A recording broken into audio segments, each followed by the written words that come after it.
Guillermo Valdés, nuestro experto en temas de seguridad. Gracias, Guillermo, por estar con nosotros. Buenas noches. Buenas noches, Azucena. Pues queda liderazgos importantes en el cártel de Sinaloa, a pesar de la recaptura del Chapo Guzmán, Guillermo. Mira, yo creo que el cártel de Sinaloa es una de las organizaciones de narcotráfico más estables y profesionalizadas. De hecho, pues ha seguido operando.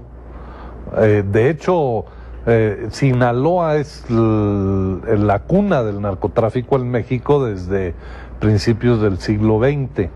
Entonces podemos hablar que la experiencia que tienen los sinaloenses en el narcotráfico es ya de un siglo. Claro. Y en concreto la organización de Sinaloa empezó a ser la gran coordinadora y la gran, digamos, la corporación monopólica del narcotráfico en México de los 60s a los 90s. Luego después surgen los cárteles de Pacífico, Tijuana, el Golfo, etcétera, y el de Sinaloa queda como uno de estos 6-7 carteles. Y en toda esa historia ya más reciente, en los últimos 30 años, el Chapo pues ha estado retirado en la cárcel, estuvo 7 años y medio preso en Almoloya y Puente Grande entre 93 y 2001 y siguió operando la organización de Sinaloa. El año pasado lo apresaron y siguió operando. Entonces yo creo que es una organización muy estable que no va a tener cambios radicales en su funcionamiento ahora que el Chapo está de nuevo en la cárcel. ¿Cómo podemos entender, Guillermo, tú que conoces muy bien este tema, fuiste director del CISEN, cómo podemos entender en una primera instancia que al Chapo se le haya podido recapturar una y otra vez y el Mayo Zambada no se sepa pues prácticamente nada sobre seguimientos, persecuciones, etcétera? Mira, yo creo que aquí hay varias razones que pueden estar detrás de esto. Cuando empieza la lucha más fuerte sobre contra el crimen organizado en el sexenio del presidente Calderón, se empieza a buscar de manera más sistemática 37 líderes. Es obvio que el Estado no tiene capacidad para armar 37 equipos simultáneos y 37 investigaciones de la magnitud que requieren todas las cabecillas del narcotráfico. Entonces, se va avanzando a distintos niveles dependiendo de la prioridad que le vas dando a cada caso, ¿no?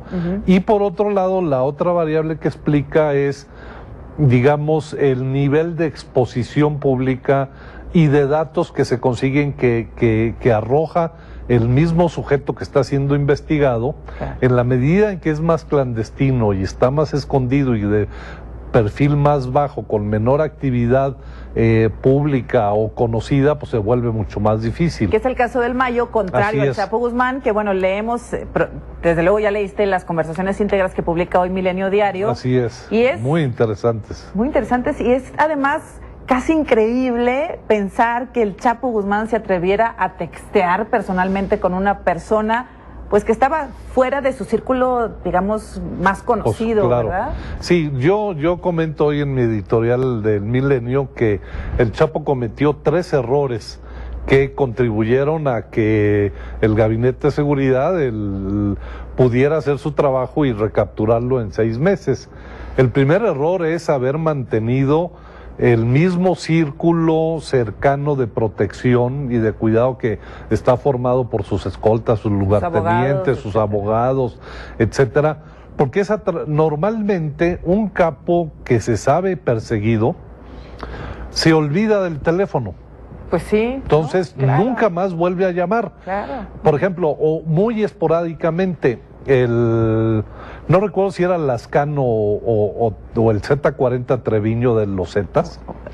¿Humberto Treviño? Sí, para comunicarse con su mamá, se desplazaba 150 kilómetros, llamaba un ratitito, sí, claro, y se volvía a desplazar rapidísimo, de manera que si tú pescabas la llamada y la identificabas exacto el lugar, el tiempo que tardaras en llegar, él ya había desaparecido. Y eso era muy esporádicamente, ¿no? Entonces, El que el Chapo tomara una BlackBerry para chatear con Kate del Castillo rompió todos los protocolos de seguridad, es rarísimo, pues le ganó el deseo de hacerse amigo. Pues sí, seguramente. El primer error, dices, no cambió su círculo de seguridad. No cambió el círculo. Segundo, se fue a refugiar a todos los lugares que también el Gabinete de Seguridad conocía, Sinaloa. Y tercero, tener esta conexión, este contacto tan abierto con Kate del Castillo, sabiendo que las capacidades tecnológicas de intervención de telecomunicaciones ya no hay aparato que sea invulnerable a eso. En algún momento se comentó que las BlackBerry eran completamente invulnerables, que no había tecnología para intervenirlas, pero no es cierto, sí la hay, ¿no? Entonces, pues ahí el Chapo cometió un error gravísimo que ahora está pagando. Ahora, ¿el gobierno mexicano llegó a el Chapo Guzmán a través de estas conversaciones o fue parte, pues eso es lo que dice, yo creo, mira, o sea, de hecho, ya tenían el número del abogado. Claro. Y a través del abogado dieron con el Chapo directamente porque el abogado no debió de haberse, o sea, el Chapo no debió de haber tomado ninguna llamada, ninguna comunicación, nada. etcétera. Tenía que ser a través del círculo íntimo, pero si ese círculo íntimo lo hubiera cambiado, pues el gobierno no hubiera sabido quiénes eran. Entonces, ahí estaba el problema del Chapo, el que no cuidó su círculo íntimo, se quedó en el mismo lugar y luego se expuso abiertamente. Algunos de los errores. Guillermo Valdés, como siempre, gracias. Qué gusto platicar contigo. Azucena, gracias, buenas noches y desde luego